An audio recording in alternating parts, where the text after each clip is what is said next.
Hi students, welcome back. This is Plus 2 Computer Science Chapter 7 Part 5 video. Before getting into the video, please do subscribe. So in the previous class you have learned about scope of variables, and today you're going to learn functions using libraries and Python recursive function. So let's get into the first topic, that is functions using libraries. So we do have two things, one is built-in functions and we do have mathematical functions. So let's see the functions, what are they? So here we do have two functions, one is absolute function, the other one is ORD function. So absolute function means it returns an absolute value of a number. That is what absolute function.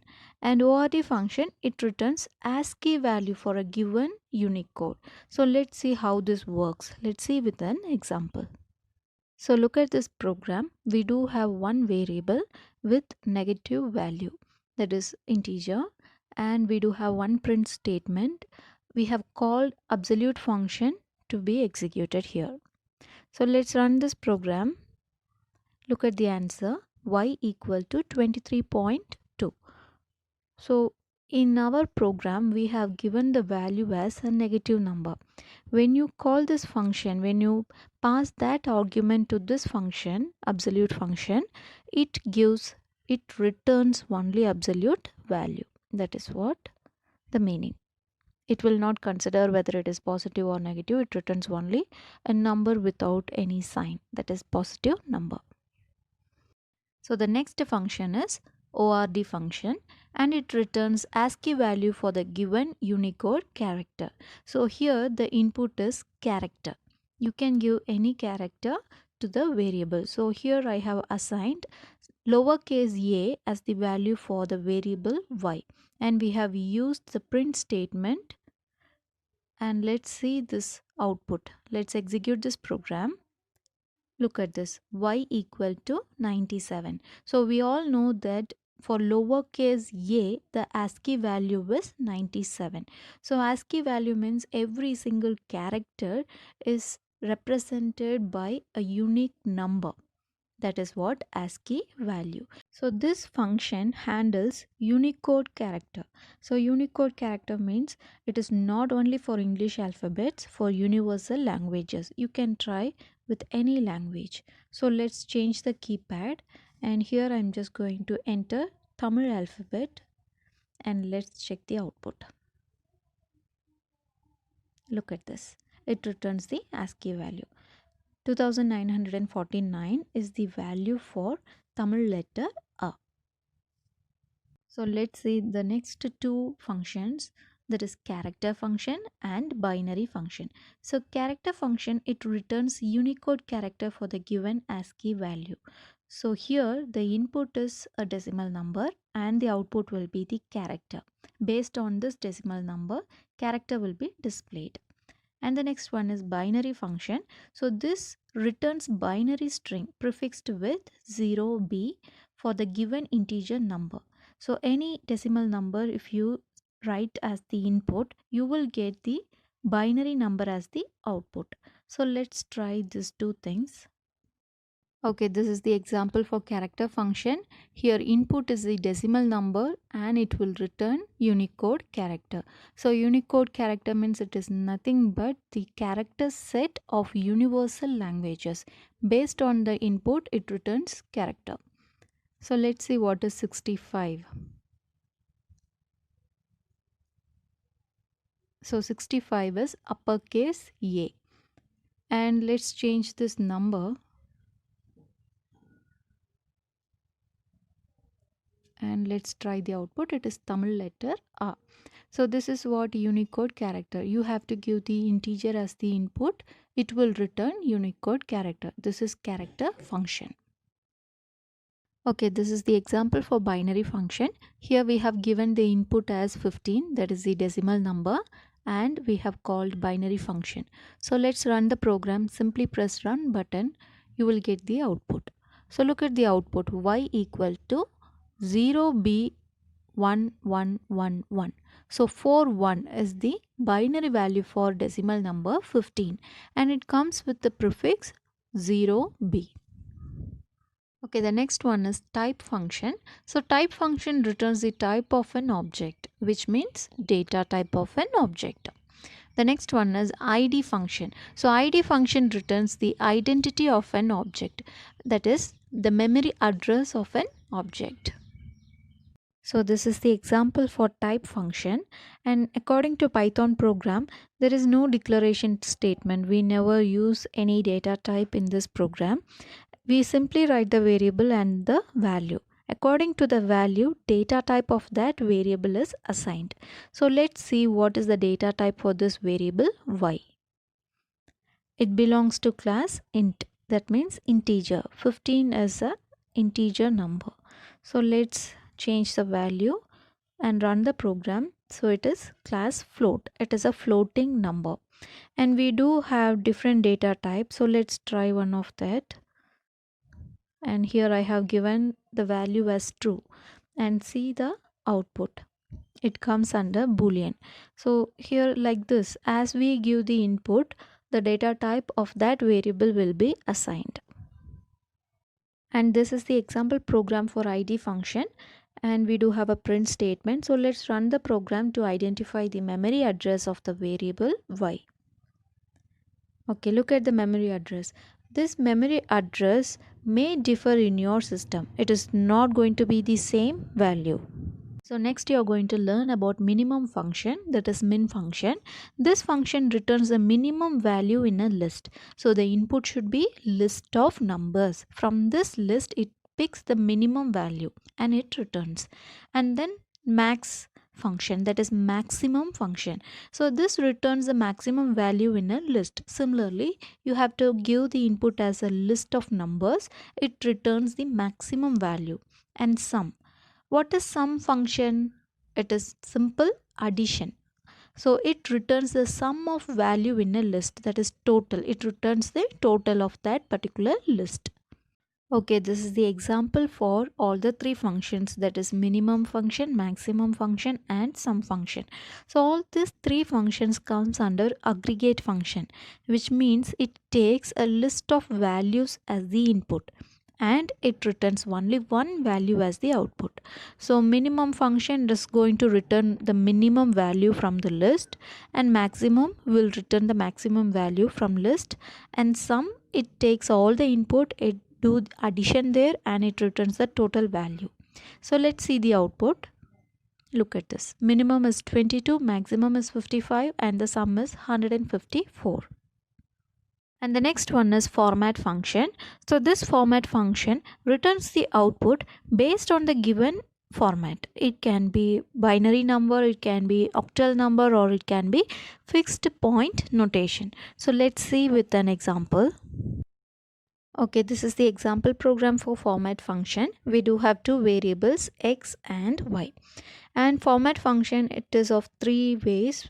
First one is the word format, that is a function name, and here we have to give the value, that is x. X is the variable name that we have given, and you have to specify in which format you need the output. So here b, lowercase b is written. That means we request for binary number. So for 14, that is x value is 14. So for 14 we request the binary value. And the next one is y and o. So what is y? It is a variable name which is holding value 25, and we request octal number for this value, that is y. And the third format is fixed point number. For variable y, we request fixed point number. So lowercase f is used. So let's run the program to get the output. Okay, look at the output. X value in binary, that is 1110, and y value in octal is 31, and the last one is y value in fixed point number is 25.000000. That is by default the precision is 6. After decimal point we will have 6-digit numbers. That is what fixed point number. And the next one is round function. So round function returns the nearest integer to its output, and in this function we have two arguments. The first argument and the second argument. You can leave with first argument alone, or if necessary you can include the second argument also. So let's see with an example. So this is the example for round function. We do have a variable and the value is 24.55, and this round function, in first print statement we do have round function with one argument. So basically round function will consider the fractional part of the given decimal number. If the fractional part is 5 or greater than 5, then the integer part is added by 1. That is the meaning of round function. This you may know very well, because for example, if 25 is the pass mark and if you secure 24.5, then you will feel happy because we will round off the mark and we will write it as 25. In your progress card or in your mark sheet, no numbers will be a fractional part. We write only integer number, that is without a decimal point. So the same concept here, round function, if the fractional part is 5 or greater than 5, then we will round off the figure. So first round function is with one parameter, one argument. So it will not write any fractional part at all. It will round off the figure and it will write one integer number. So let's run the program so you will understand better. First let's check the first print statement's output, that is 24.55. What is the condition if it is rounded? Okay, look at the number, it is 25. So here this after decimal point the number is 5. 5 or greater than 5, we should increase the integer part. Here the integer part is 24. So it is increased by 1 and the value is 25. Okay, so the next line you see, it is round function, it is with two arguments. First argument is x, that is a number, and the value is 24.55, and 0, the second argument is 0, which means it says which digit should be considered for rounding off. If it is 0, then we will round off the integer part of the given number. So this, if you consider this number, the integer part is 24 and fractional part is 55. The dot in between these two numbers is the decimal point. So here the next round function, we have first argument as the number, that is x, and second argument is 1. So in fractional part, the first digit should be considered. The first digit only will be rounded off. And the next line, we have round x comma 2. So x is the number, 2 means second digit. In fractional part, second digit should be rounded off. So let's see the answer. Before execution, manually let's try the output. So x comma 0, 0 means you have to increase the integer part. So 24.55, the value will be 25.0. And for this statement, first digit of the fractional part should be increased. So here it satisfies the condition, that is the second digit of fractional part is 5. So it satisfies the condition. So your result will be 24.6. We have to increase the first digit of fractional part. Here we have x comma 2, which means second digit should be increased if it is satisfying the condition, but there is no third digit of fractional part to check for the condition. So your result will be the same number. So let's see the output. Yes, here it is first round with one parameter, that is one argument. We have 25, and this is with two argument, and the second argument is 0. Here the second argument is 1, and for this the second argument is 2. So let's increase one more number for fractional part and try the program. So look at the last line, it is increased, that is the second digit of fractional part is increased if it satisfies the condition. If it is not going to satisfy the condition, if it is less than 3, then you will get the same answer, that is 24.55. And the next function is power function. It returns the power value. Instead of this power function, you can write the exponent operator also, a asterisk symbol twice and b. So let's see an example for this. So here we have two variables a and b, and in the print statement we have given this both the variables as arguments for power function. So let's run the program.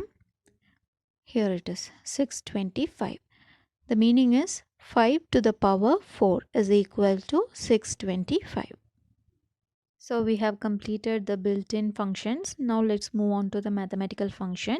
So we need math module here. So we have to write import math. This is the statement. You should write it in the program to import this mathematical function module. So let's start with the first function, floor function.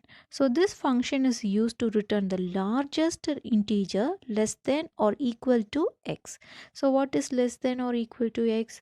Let's see with an example. So look at this program. The very first line is import math, that is import statement. We have to import this math module to execute this flow function. So flow function is not a built-in function. So we need this supporting module. And we have one variable, that is 9.7 is the value. Once again I repeat the parts of a number: integer part, decimal point, and fractional part. So integer part is 9. We do have decimal point. After decimal point, whatever comes, that is the fractional part, that is 7. And here this is the way to invoke this flow function, that is module name math dot floor. This is the way to invoke floor function, and inside the parenthesis you can give the argument, that is x.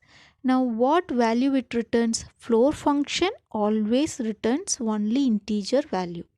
So integer value means first part of a number, and that number is always less than the given input. So simply ignore the fractional part, pick only the integer part and write it. That will be the result. Always it is the result. So let's execute. Look at the output. It is 9. So 9.7 is your input and 9 is the output. That is only the integer part is given as the output. Yes, 9 is less than 9.7. Now let's change the number. That let us make it as a negative number, minus 9.7. So what will be the answer? Is that minus 9? No. Minus 9 is greater than minus 9.7. So what we have to do?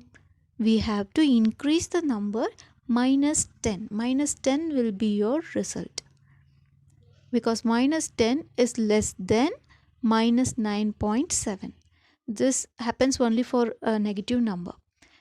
The return value, the return integer value should be less than the input. That is the concept. So if it is a negative number, you have to increase the integer part and put the same sign. That is what floor function. So the next function is ceil function. This returns the smallest integer greater than or equal to x. It is just opposite to floor function. So let's see with an example. And finally we do have square root function. I hope you all know about square root. This returns the square root of x. So if you're giving any value, it returns the square root of that value.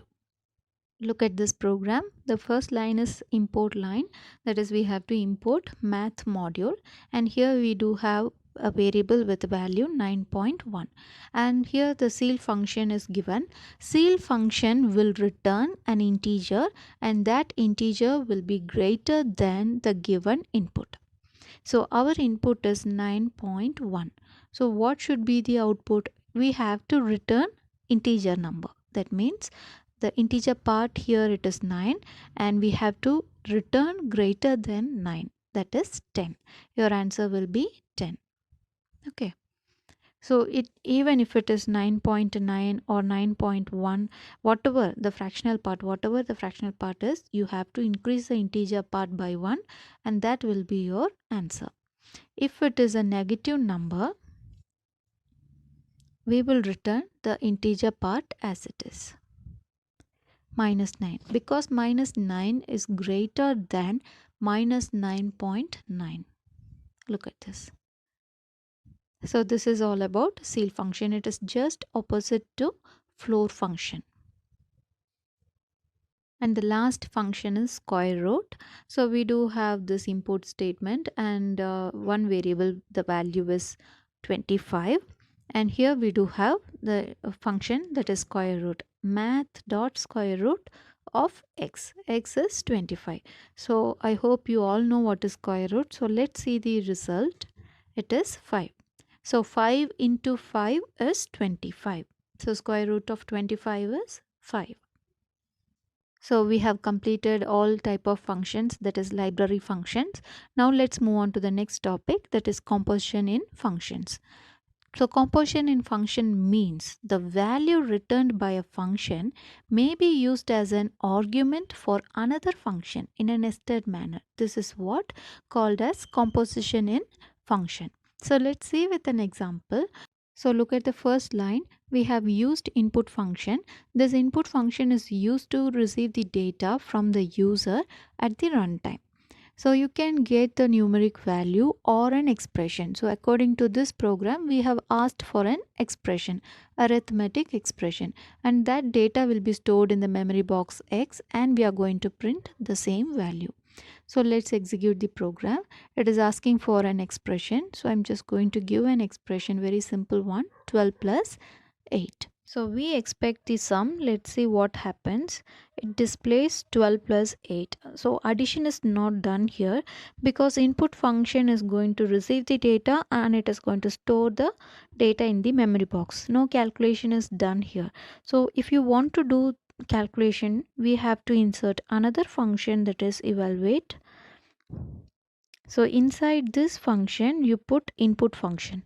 So what happens is we receive data from the user using input function, and that data is given to the another function, that is evaluate, and calculation is done. So let's see what happens here. So it asks for the expression. Let's give the same expression and press enter. You do get the result as 20. Now this is in a format of nested function. So this is what composition function. And the last topic of this lesson is recursive function, Python recursive function. So when a function calls itself, it is known as recursion. So we have learned a lot about recursive function in chapter 1. From chapter 1 onwards, we are learning the same concept. So this recursion works like a loop, but sometimes it makes more sense to the recursion than loop. So loop comes under control structures. You have learned for loop, while loop, and do while loop. So we can convert any loop to recursion. So it is simple and easy. Actually, loop, what we have to do in loop, we have to fix the test condition, and according to the test condition, the loop will be executed for multiple times. Similarly, here in this recursion, we have to set a condition for the function. That condition is actually called as base condition. If there is no base condition, there will not be any end for the recursive function. So we have to set the base condition. So let's see with an example. Here is an example of recursive function used to calculate factorial. The function name is fact, and we do have one parameter, it is n. At the very first, n is compared with 0. Okay, so if it is equal to 0, then what will be the result? What is the result of 0 factorial? Yes, 0 factorial is 1. So if it is equal to 0, if your input is 0, then the output will be 1. If not, if n is not equal to 0, we have to read else block. So here this is the recursive line. We are going to return n into fact of n minus 1. So fact is the function name. Look at the function name, this and this, both are same. So here the function is calling itself. This is what recursive, and this is base condition. N minus 1 is actually called as base condition. We have to set the condition. So likewise, this block will be executed again and again. So for example, we do have fact of 3. Our input is 3. So this 3 will be read and it calls the function. It goes here. So now n is equal to 3. Now compare with if statement. Is 3 equal to 0? No. So we have to read else block. So this else block will be executed.